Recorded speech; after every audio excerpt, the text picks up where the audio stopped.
घमासान युद्ध हुआ था।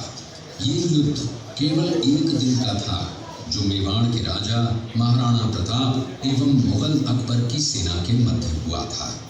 इस युद्ध में अकबर स्वयं नहीं आए थे। उन्होंने आमेर जयपुर के राजा मानसिंह को अपना सेनापति बनाकर भेजा था।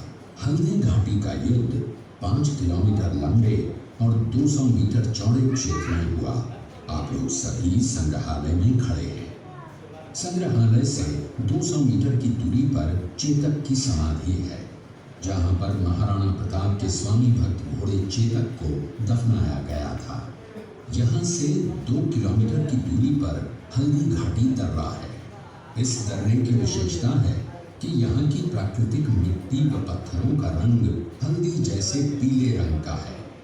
इस दर्रे के चारों तरफ महाराणा प्रताप की वीर आदिवासी सेना राणा कुंजा के नेतृत्व में तैनात थी।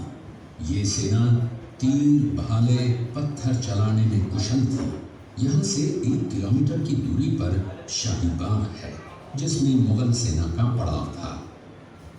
मुगल सेना 18 जून 1576 ईस्वी को प्रातः सूर्योदय के साथ मेवाड़ की राजधानी गोगुंडा की तरफ आगे बढ़ने लगी।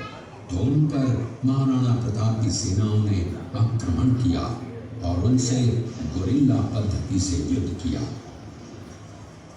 ये आक्रमण इतना तेज था कि जिससे मुगल सेना में भगदड़ मच गई। महाराणा प्रताप की सेनाओं ने मुगल सेना को यहाँ से 3 किलोमीटर दूर पीछे समतल क्षेत्र में, जहाँ अभी खमनोर गांव है, वहां तक खदेड़ दिया। इसी खमनोर गांव के पास बनास नदी के पास समतल मैदान में 7 घंटे का भयानक युद्ध हुआ। इस युद्ध में दोनों पक्षों से कुल 18,000 सैनिक मारे गए। जब ये युद्ध समाप्त हुआ तो वहां पर मानसूनी बरसात हुई और वहां पर कटी हुई लाशें और खून में पानी में मिलकर एक तलाई का रूप ले लिया। इतिहासकारों ने इस तलाई को रक्त तलाई का नाम दिया। इस युद्ध में ग्वालियर का एक पूरा राज परिवार, जिसमें राजा रामशाह तंवर और उनके दोनों पुत्र थे, शहीद हो गया। यहीं पर एक बगीचा बनाया हुआ है और जो इस युद्ध में शहीद हुए थे, उनके स्मारक इसी बाग में बने हुए हैं। इस लड़ाई की विस्तृत जानकारी आपको एक फिल्म के द्वारा दी जाएगी। आप जब इस कक्ष में सब कुछ देख चुके होंगे, तब ये फिल्म सन 1567 में अकबर ने जब चित्तौड़गढ़ पर आक्रमण किया तो मेवाड़ के प्रमुख सरदारों और सेना नायकों के आग्रह पर महाराणा उदय सिंह ने चित्तौड़गढ़ छोड़ दिया। अपने देश, कुल, गौरव और मातृभूमि की मर्यादा के लिए प्राण न्योछावर करने वाले योद्धाओं और ललनाओं से प्रताप ने न केवल सीख ली, बल्कि ये घटना उनके जीवन का आधार बन गई। फरवरी 1572 को महाराणा उदय सिंह का देहांत हुआ। प्रताप की ज्येष्ठता और योग्यता को ध्यान में रखते हुए सरदारों ने उनको राजगद्दी पर आसीन किया। होली के दिन उनका गोगुंदा में राज तिलक हुआ। उस समय तक लगभग सभी राजाओं ने अकबर की अधीनता स्वीकार कर ली थी। एकमात्र महाराणा प्रताप ने अपना मस्तक अकबर के आगे नहीं झुकाया। प्रताप मुगलों से लोहा लेने की तैयारी में जी जान से जुट गए। 18 जून 1576 की सुबह हल्दी घाटी और खमनोर के मध्य एक मैदान में ऐतिहासिक युद्ध हुआ। महाराणा प्रताप की सेना गोगुंदा से हल्दी घाटी पहुंची, जबकि सेनापति मानसिंह के नेतृत्व में मुगल सेना ने हल्दी घाटी के ठीक नीचे मैदान में अपना मोर्चा जमाया। मुगल सेना के हरावल दस्ते द्वारा घाटी में घुसपैठ करने के प्रयास की प्रतिक्रिया स्वरूप महाराणा प्रताप की सेना मुगलों पर टूट पड़ी। प्रताप के हरावल सैन्य दलों का नेतृत्व पठान हाकिम हासूर कर रहे थे।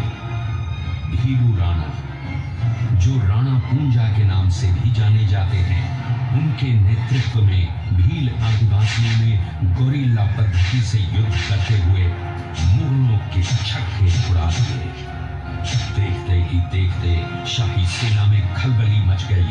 रक्त तलाई घोड़ों की टापों, हाथियों की चंगारों और तलवारों की झंकारों से गूंज उठी। चारों तरफ हाहाकार मच गया। युद्ध का घटनाक्रम अचानक उस समय बदल गया जब प्रताप ने अपने घोड़े चेतक को एड़ लगाकर मानसिंह के हाथी पर चढ़ा दिया और उस पर भाले से भरपूर वार किया। मानसिंह हौदे में दुबक गया। हाथी से उतरते समय चेतक की एक टांग कट गई। इस स्थिति को भांपकर महाराणा प्रताप के हमशक्ल सेनापति झालामान ने महाराणा प्रताप से आज्ञा लेकर उनका राजमुकुट धारण किया।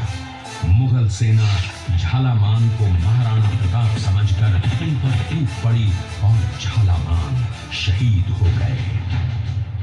उधर चेतक ने अपने स्वामी को 5 किलोमीटर तक 3 टांगों पर भी लेकर एक बरसाती नाले को पार किया। उसके पश्चात उसके प्राण पखेरु उड़ गए। इस युद्ध से महाराणा प्रताप के मन पर गहरा प्रभाव पड़ा। परिणाम स्वरूप उन्होंने मुगलों पर विजय प्राप्त करने तक राजसी ठाट बाट छोड़ने और पत्तों पर भोजन करने का प्रण लिया, जिसे उन्होंने जीवन भर निभाया। महाराणा प्रताप ने अपना सैन्य बल बढ़ाकर सर्वप्रथम अरावली पर्वत की घाटियों में बसे दिवेर पर चढ़ाई कर विजय प्राप्त की। इसके बाद कुंभलगढ़ पर भी विजय प्राप्त की। सिर्फ चित्तौड़गढ़ को छोड़कर सारे मेवाड़ को अपने अधीन कर लिया। कालांतर में महाराणा ने चावंड में अपनी राजधानी स्थापित की।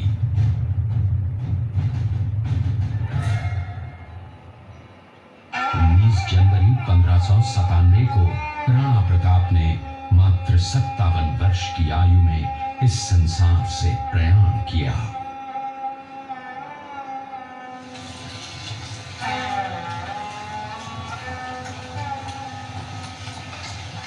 हल्दी घाटी का युद्ध एक सांप्रदायिक युद्ध न होकर आत्मसम्मान, मातृभूमि की स्वतंत्रता व स्वाधीनता का संघर्ष था। इसका प्रमाण ये है कि जहां पर अकबर की सेना के सेनापति जयपुर के राजा मानसिंह थे, वहीं पर महाराणा प्रताप की सेना के सेनापति काबुल के हाकिम खां सूर थे। महाराणा प्रताप स्वतंत्रता की वेदी पर एक ऐसा अंगारा था जो आत्मसम्मान व देश गौरव के लिए दिन रात जलता रहा, धधकता रहा।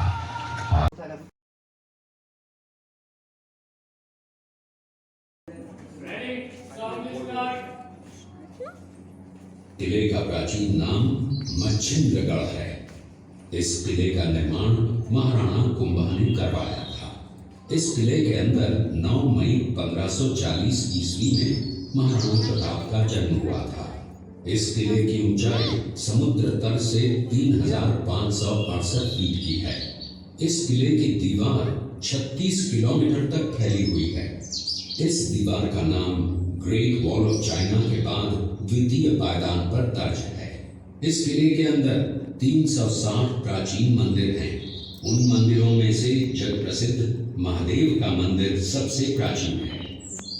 कुंभलगढ़ किला यहाँ से 65 किलोमीटर की दूरी पर है। कृपया अब आप सब पीछे की तरफ देखिए। बचपन बीता था। इस किले की तलहटियों में महाराणा प्रताप ने अपने गुरु से शिक्षा प्राप्त की थी। ये किला 12 वर्ग किलोमीटर में फैला हुआ है। इस किले पर जब भी विदेशी आक्रांताओं ने आक्रमण किया और उस आक्रमण में कोई भी राजा व सैनिक वीर गति को प्राप्त कर लेते, तो उनकी पत्नियां वीरांगनाएं अपने सतीत्व की रक्षा करने के लिए जलती हुई अग्नि में कूद प्राणों को त्याग देती थी, जिसे हम जौहर कहते हैं। चित्तौड़गढ़ में 3 मुख्य बड़े जौहर हुए थे। प्रथम जौहर 1303 ईस्वी में रानी पद्मिनी ने 16,000 स्त्रियों वीरांगनाओं के साथ जौहर किया था, सिर्फ अल्लाउद्दीन खिलजी के कारण। दूसरा जौहर 1535 ईस्वी में गुजरात के शासक बहादुर शाह के आक्रमण के कारण रानी कर्मावती ने वीरांगनाओं के साथ किया।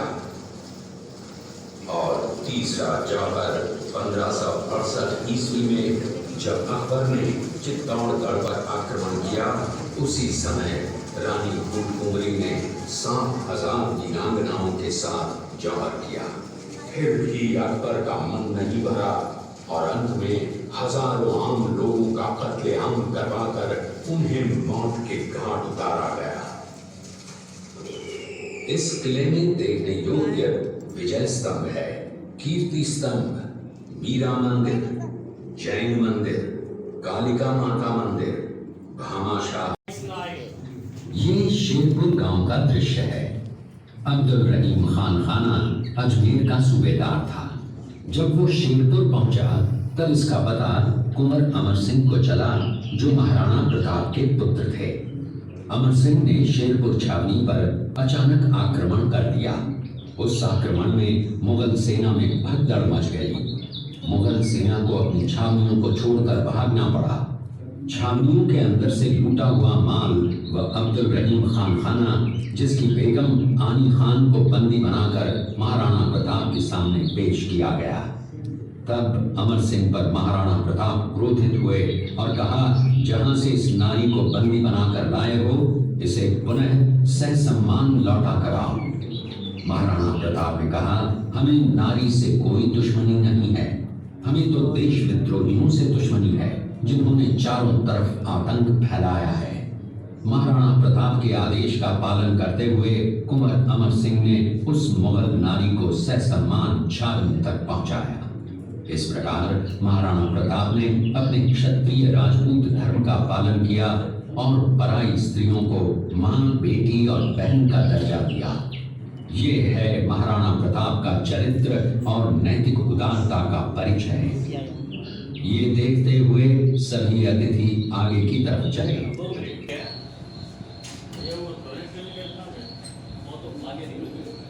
आप लोगों ने चित्तौड़गढ़ का दृश्य देखा।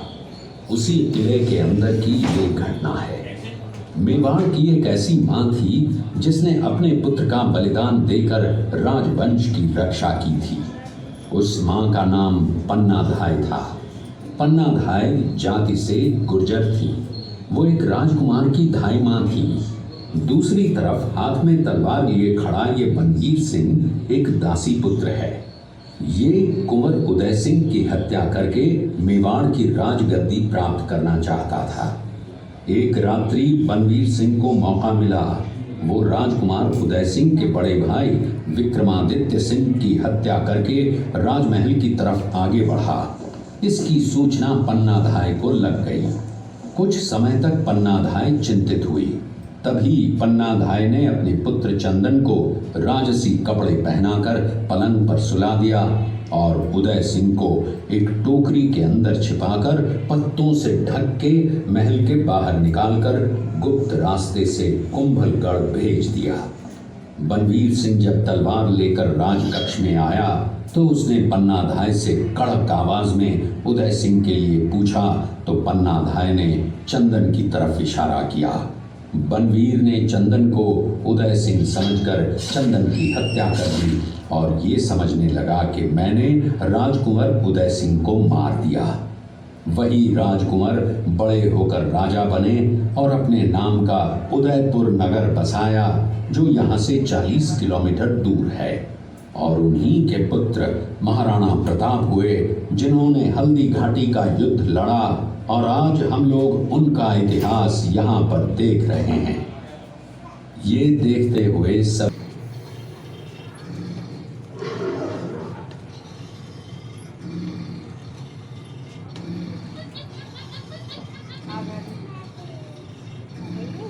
ये घटना महाराणा प्रताप की वीरता को दर्शाती है। एक समय नरभक्षी बाघ का आतंक छाया हुआ था। महाराणा प्रताप ने उस बाघ का शिकार कर उस बाघ को मार डाला। ये घटना महाराणा प्रताप की वीरता की प्रतीक है। कृपया अब आप सब अपनी प्रतिज्ञा का पालन करते हुए, महाराणा प्रताप ने प्रतिज्ञा की थी कि जब तक अपनी मातृभूमि को शत्रुओं से मुक्त नहीं करा लेता, तब तक न तो मैं महलों में रहूंगा, न किसी धातु के पात्र में भोजन करूंगा, न किसी गद्दी के बिछौने पर सोऊंगा। पत्ते ही भोजन के पात्र होंगे, जमीन ही बिछौना होगा। इस प्रतिज्ञा का पालन उन्होंने 21 वर्षों तक जंगलों में रहकर किया।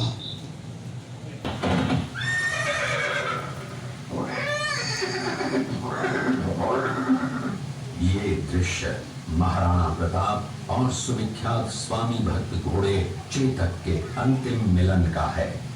हल्दी घाटी युद्ध के बाद चेतक घोड़े ने 22 फीट के एक बरसाती नाले को पार किया। ये उसी समय का दृश्य है।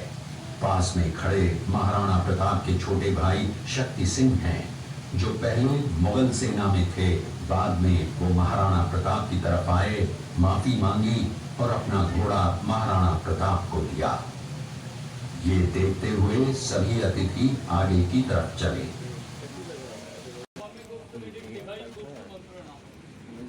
यह गुफा यहाँ से 1 किलोमीटर दूर है, जो प्रताप गुफा के नाम से जानते हैं। मीटिंग दिखाई है, देखते हुए सभी मेहमान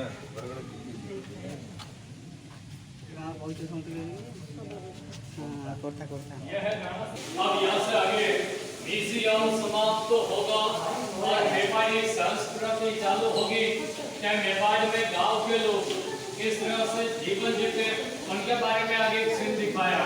आइए सभी मेहमान आगे दिखाओ। आँखों में, मिठाई में, मेकअप में, पूजा में काम आता है।